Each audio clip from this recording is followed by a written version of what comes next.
Olá, queridos, tudo bem? Sejam mais uma vez bem-vindos ao canal Primícias do Casamento. Antes de a gente começar o nosso vídeo, eu preciso pedir para vocês, corre, se inscreva no nosso canal, aperte o sininho de notificação para você receber notificação toda vez que um vídeo nosso entrar no ar, comente e envie esses vídeos para o maior número de pessoas que você puder. Tá? Esses vídeos têm abençoado muitas pessoas, a gente tem recebido muitas mensagens, temos ficado muito felizes e estamos cada vez mais empolgados para fazer mais vídeos e contar um pouco mais da nossa história. E hoje a gente vai fazer mais um desses vídeos, tudo bem? Não se esqueça, inscreva e deixe seu like no nosso canal. Hoje nós vamos trazer um tema que a gente já abordou aqui no canal, só que a gente abordou ele dentro de um outro vídeo, de um outro tema, não ficou talvez muito bem explicado e a gente quer detalhar um pouquinho mais isso. Como se constitui um casamento diante de Deus? Né? A gente tem recebido mensagens, né? O nosso grupo de WhatsApp está bem movimentado, as pessoas estão entrando lá e está bem legal, porque as pessoas estão dando seu testemunho, né?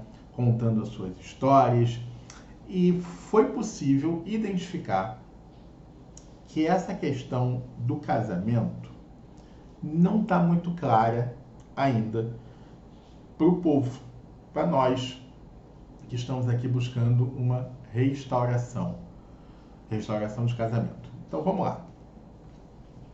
O primeiro ponto para se buscar algo é eu saber se esse algo que estou buscando é lícito, é de Deus, né? É meu realmente. Porque, ao contrário disso, nós corremos o risco de pedir a Deus algo que não é nosso e, dessa forma, nunca ser atendido. E como a gente sabe disso? Ivandro, o que você está falando? Eu sei que ele é meu marido, eu me casei com ele, eu tenho um papel assinado, né? Nós nos casamos na igreja. Vamos devagar, porque não é bem assim que as coisas funcionam. Primeiro, não é um homem, não é um cartório, não é uma sociedade, não é um padre ou um pastor que determina, que diz que você é casado ou não. Quem diz isso é aquele que criou o casamento e criou os seus preceitos, as suas leis, a ordem, as primícias, os princípios do que é um casamento. E esse é o mesmo que criou os céus, a terra e a nós, a humanidade. Deus, o Senhor. Ele criou o casamento. Ele olhou para Adão, lá no paraíso, perfeito, não faltava nada para Adão, a não ser uma companhia. E Deus olha para Adão e diz: não é bom que o homem esteja só. Farei uma auxiliadora para que seja companhia para ele. E ele faz Adão adormecer, tira da sua costela e de lá faz aquela que Adão chamou de mulher. Osso dos meus ossos, carne da minha carne. E ali se constituiu o casamento, porque Deus ali faz uma afirmação. E deixará o homem a seu pai e sua mãe, unir-se-á a sua mulher, e serão os dois uma só carne. E o que Deus uniu, que o homem não separe. Repare que nesse contexto, nesse conjunto, não tem plateia, não tem festa, não tem cerimônia, não tem um sacerdote, não tem um documento, não tem um registro, não tem nada. O que tem? Tem muita coisa. Existe uma declaração de Adão para Eva. Existe testemunho. Existe publicidade, tanto é que nós sabemos dessa história hoje. E para ficar um pouco mais claro, eu vou te contar uma história onde, vamos botar assim, que Deus não é a figura central dela. E aí agora nós temos os homens agindo segundo o que Deus nos deixou e o que Deus nos ensinou. Essa história está lá em Gênesis capítulo 24, que é o casamento de Isaac e Rebeca. Vamos falar agora de um casamento entre homens, onde já existe a humanidade constituída, já existe trabalho, já existe desejo, já existe maldade, o pecado já entrou, né? Ou seja, tudo que a gente conhece hoje, tudo bem parecido. E como que a gente vai entender essa história? Preste atenção. Abraão, já bem velho, ele chama o seu servo, um servo fiel, e faz com que esse servo prometa diante de Deus que vai até a terra dos parentes de Abraão e de lá trará uma mulher para Isaac, seu filho, para se casar com Isaac. Agora preste atenção que a gente vai percorrer a história e o servo faz a seguinte pergunta: e se a mulher não quiser vir comigo? Eu levo Isaac para lá? E Abraão diz: não, de jeito nenhum você leve meu filho de volta, porque o Deus que eu sirvo me prometeu que esta terra, a terra que ele me daria, seria como herança para os meus filhos. Então Isaac de forma nenhuma pode voltar para a minha terra. Porém, se a mulher que você achar não quiser vir, você está liberado do seu juramento, mas não leve meu filho para lá. Vamos entender um pouco esse texto. Primeira coisa, Abraão tem convicção das promessas de Deus. Pergunta que eu te faço em relação ao seu casamento, você que está lutando por restauração, pensando em desistir.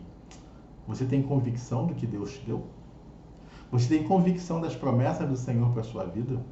Para a sua vida junto com seu marido, com seus filhos, para a sua família? Você tem convicção de tudo que Deus te falou? E se você tem, por que está pensando em desistir? Porque as promessas de Deus, elas se cumprem. No tempo certo, elas se cumprem. Quando você estiver pronto para receber cada promessa, elas vão se cumprir na sua vida. Outra coisa que Deus faz. Deus coloca isso diante do servo como Deus como testemunha. Ou seja, Deus é testemunha dos casamentos. Ele faz isso da forma correta, ele coloca em oração. O terceiro ponto, vamos entender, agora começa a questão do casamento. Só pode haver casamento, queridos, quando ambos querem, ambos desejam. O que a gente vai ver a seguir na história é que quando o servo de Deus, servo de Abraão, encontra Rebeca, Rebeca, de livre e espontânea vontade, declara: eu quero ser esposa de Isaac, eu quero ir com ele, eu quero ser a esposa de Isaac. Então, aí a gente tem o primeiro princípio de um casamento. Ambos precisam querer. Mas, calma. Para ambos quererem, eles precisam ser livres e desimpedidos, solteiros. Lembre que o texto diz que Rebeca era virgem, moça, como dizia a lei. Isaac também estava aguardando a sua esposa, ainda não conhecia mulher. Logo em seguida, a gente vai ver o segundo princípio do que é um casamento. Os pais de Rebeca, os irmãos de Rebeca, tomam conhecimento disso, aprovam e liberam Rebeca.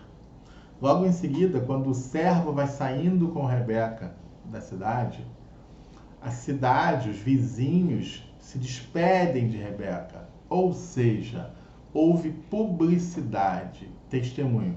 Todos naquele lugar sabiam que Rebeca estava indo com o servo de Abraão para ser esposa de Isaac. Um casamento, ele precisa ter publicidade. precisa ter testemunha, as pessoas precisam saber. Quando Rebeca está chegando no acampamento de Abraão, Isaac a vê de longe, ela vê Isaac, ambos vão um ao encontro do outro. E o texto vai dizer que Isaac leva Rebeca para a tenda de sua mãe Sara e lá eles se conhecem como homem e mulher. Eles fazem amor, eles fazem sexo, eles consumam o casamento. O terceiro princípio do casamento, o sexo, que precisa acontecer entre o casamento. E a partir daí nós temos o casamento de Isaac e Rebeca. Sem festa, sem cerimônia, sem sacerdote, sem assinatura de documento. Aquilo que hoje as pessoas dizem quando vão morar com alguém, que se ajuntaram. Ei, se ajuntou não. Vocês casaram. Diante do Senhor, vocês casaram. Se você é solteiro, ela era solteira, vocês se gostam, se declararam um para o outro, avisaram seus pais, suas mães, saíram das suas casas, foram morar em uma casa. Vizinhos, amigos sabem disso, são testemunhas, sabem que vocês selaram um compromisso diante da sociedade, publicamente. Tem relação sexual, são homem e mulher que se deitam juntos. Ei, vocês são casados, vocês agora têm uma vida em comum, vocês são uma só carne diante de Deus. Ué, Evan, você está me dizendo então que não precisa casar no cartório, casar na igreja? Não, não falei de nada disso. Eu falei que isso é casamento. Ponto. Porém, o Senhor nos diz, nos orienta que nós devemos obedecer às autoridades a qual estamos submetidos. E, no Brasil, as autoridades dizem que um casamento civil para os homens é reconhecido através de uma assinatura no cartório. Então, sim, eu devo ir lá no cartório e assinar esse documento, porque a legislação diz isso. Porém, esse é um documento civil. Esse é um documento de legislação, de regulamento, de leis. Não uma pendência com Deus. Eu não tenho pendência nenhuma com Deus. Vou ter pendência com os homens, se esse for o caso. Com Deus, não. Ué, mas e a igreja? Não é o pastor que me abençoa? Não, nunca foi, nunca será o pastor que te abençoará. Nunca será o padre que te abençoará. Sempre será Deus. E como que Deus abençoa? Deus te abençoa quando você cumpre os princípios dele. Deus te abençoa quando você está diante da verdade. Deus te abençoa quando você está diante da palavra. Deus nunca te pediu rituais. Deus te pediu obediência, sempre. Os homens, quando você pega a Bíblia e lê o Velho Testamento, quando os homens desobedeciam a Deus, Deus se afastava do povo. Mas o povo continuava fazendo ritual, continuava fazendo sacrifícios, continuava fazendo tudo. E nada disso nunca adiantou. Agora, um coração, sim, contrito, um coração arrependido, um coração voltado para Deus, um coração de adorador, esse mexe com Deus. Esse, sim, acalma o coração do Senhor. Esse traz o favor do Senhor para você.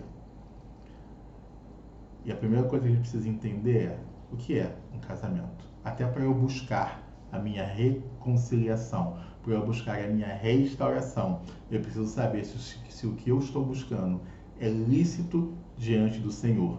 Porque Ele sim é meu Senhor, é Senhor de todas as coisas. E a Ele eu não posso desobedecer, a Ele eu não posso transgredir. As leis dele são superiores a todas as leis dos homens. Tá bom? Ficou claro? Eu espero que sim. Se não, coloque sua dúvida aí no chat, entre lá no nosso grupo de WhatsApp, faça perguntas pra gente, mande e-mail. Pergunta, faz lá o seu texto por e-mail que eu vou responder cada um deles com o maior prazer. Tá bom? Um beijo, fique com Deus e até o próximo vídeo.